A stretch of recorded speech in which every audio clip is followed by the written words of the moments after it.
Hello friends, তোমরা কেমন আছো? আশা করি ভালোই আছো।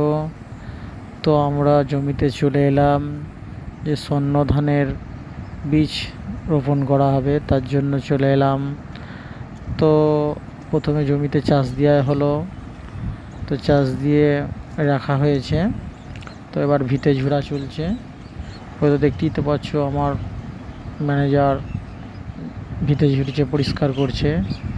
তো কাটা 10 মতো জমি চাষ দেওয়া হয়েছে 1 বিঘে থেকে।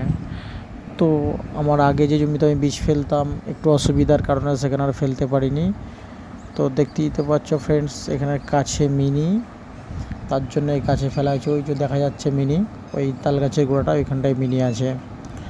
তো মোটামুটি 75 ফুট দূরে, তার জন্য এইখানেই ফেললাম। কেন ওখানে আগে যেখানে বীজ ফেলতাম ওখানে মোটামুটি 150 ফুট পাইপ লাগতো, ডেলিভারি পাইপ। তো এখানে লাগে 75 ফুট। তার জন্য যত কাছে হয় আমাদের পক্ষে ভালো হয়। তো তার জন্য এখানেই ফেলা হয়েছে। তো চাষ দেওয়ার পরে 10 কাঠা জমিতে মোটামুটি 7 কিলো ডিওপি আর 5 কিলো ইউরিয়া ছড়িয়ে রাখা হয়েছে মাটিটা গলন আসার জন্যে।